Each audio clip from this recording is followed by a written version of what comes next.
It's time to prepare for 2026. You guys smash the little crap out of that subscribe button so you guys don't miss out on more kind. Yes, Kong still has the Dragon Hunter Mystery Pack up. If you are wanting to go hunt for some ancient fairy dragons in first edition, they also have Unlim in here, and of course, Ultimate First Ed and Ultimate Unlim. Some very nice little things here. I'll leave a link down below so you guys can check this out. Discount code M40 will save you on your purchase. So, preparing for what's to come here. You know, 2026 is right around the corner here. And we do see things like Pantheism of the Monarchs still doesn't have a reprint. I mean, this card has ramped up to some of the most expensive prices. And honestly, it's even crazier than you might have realized, because these are $7 a piece right now, which is such an insane number to think about. If you want to play anything Monarch related, I mean, this card does not have a reprint. It is paywall behind the Emperor of Darkness structure deck. And we've seen plenty of Monarch stuff go up, but to think that this structure deck is basically $90, though you do have an outlier here at $65 and another at $65 as well. It says unlimited. I didn't even know this deck got an unlimited print. That's hilarious. Of course, Kaiases are still worth something from this deck. Tenacity, I think, is your third most expensive. I don't know, actually, Ryza's got a little bit of value. Landrobe, we saw actually spiked up quite some time ago, which was one of those hilarious little buyouts that we saw. But if you're looking at Monarchs in the future, this is a good one.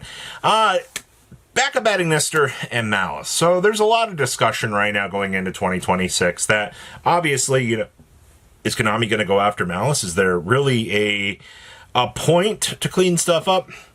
Well, right now your quarter century Backup Batting Nestors are 58s. I see that somebody had to toss the Lost Art in on this listing for 15, and then your Ultras are at $5. It does look like they've not put up the Lost Art version art just yet, but it is important to remember this card does have a Lost Art. It is one of the nicest Lost Arts available to the community.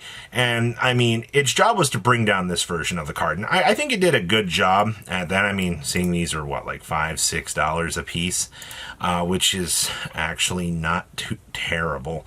But why spend this when I can just go pick up some Lost Arts, have the original nice art, and basically, you know, be set. And speaking of this, March hairs have also been spiking up. 75s. And then the lower versions are still cruise controlling at like 17s. We've actually not seen any major dumpings on that side. It's actually the super higher end version here is the one that's tipping the scales and trying to be a little bit more expensive than it actually is. So as we head into 2026 here, I don't know what to tell you about Maliss. I wouldn't be surprised to see them want to do something as they kind of reduce what's happening on, you know, the scaling of the current format. But the reality of the situation is I wouldn't be surprised to see maybe something of another cleanup for this deck.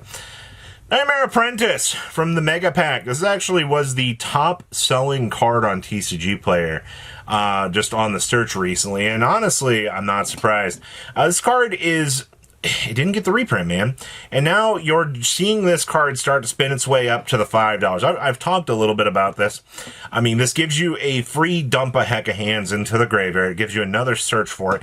Gives you the additional body on the field. It acts as another illusion monster. So if you were to want to play some of the spicier options, you could. Also, if you want to play this with the Chimera stuff going into the heck of hands variant next week, you have all of these different tools available to you to work with. And it's really, really cool to see that fundamentally they have done so many cool different assets for you to work with. So the Apprentice is actually kind of worth it. Stardust, Illumination. Well, you know, we got the next round of Yusei Fudo stuff, but it appears that the Ultra of this, still holding like $3 to $4. You get a German copy here for $1.65. get a Korean version, which you can't play for 50 cents. But I mean, like, this card has reprints. You know, it has the rare from the tins, which puts it at $1. I guess when you think about it in hindsight, if I'm going to spend, you know, this, I may as well get a nicer looking version to add into the pool just to have. So it's got its uses, that's for sure. Cosmic Blazar Dragon. We've looked at every other Yusei Fudo Synchro Stardust Dragon over the last couple days, and guess what you got going on here? Exact same thing, people. People are looking at, ooh, you know, nice version of card, me want to pick up, ooh, me can play. Yeah, you're looking at like $5, $6 a piece for these. These things, you've got to remember, depending on the version of the deck you're trying to play with Crimson Dragon, which, by the way, if you've not taken a little bit of a peek-see into this thing, still $90 on the top end for that, which is kind of crazy. Secrets are still actually kind of cheap now. $3, $3 on the Ultras. You know, other secrets coming in at $1.90s. You can get the nice Crimson Christ, or the nice Platinum for like $3. So, I mean, like, same thing with all the other versions of these. You know, you've gotten some push down on some of the Crimson Dragon, which I think is a little bit helpful. But yeah, still $90 for the top end of this is not surprising. Jellyfish! Okay. This is the worldwide release. This version happens to be at like $3 right now.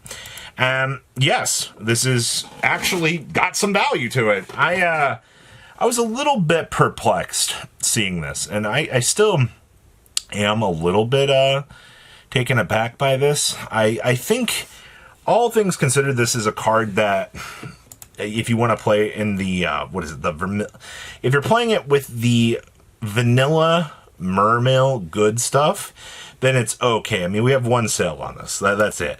It was just, this popped up, and I was like, really? Okay.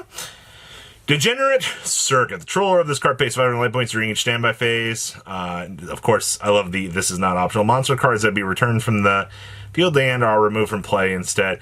This is one of those hilarious cards that if you were to play it with compulsory evacuation device, you would actually ping the monster out of play instead. But first eds are $12.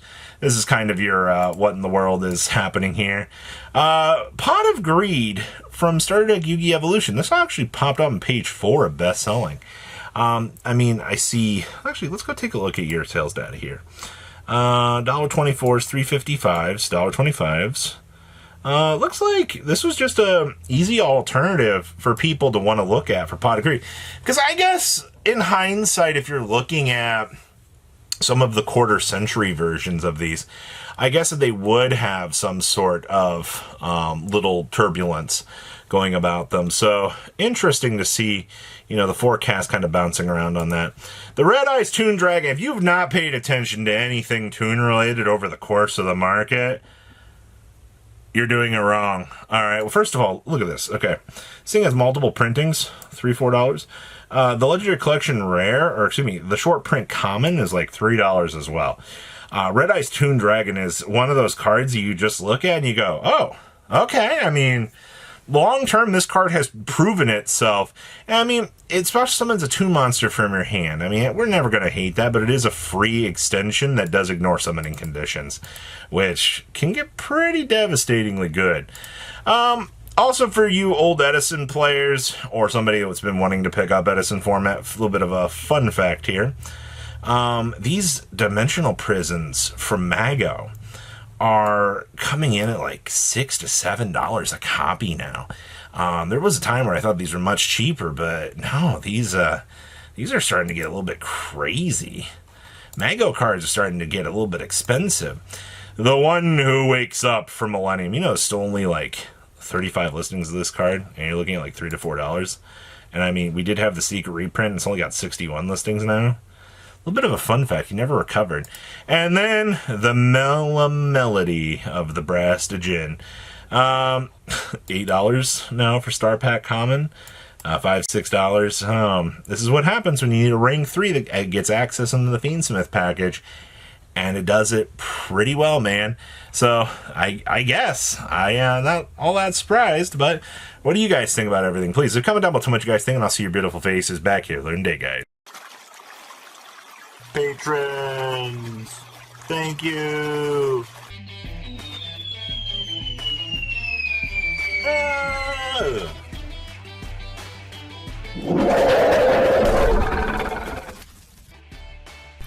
Thank you so much for watching. Check out these other videos.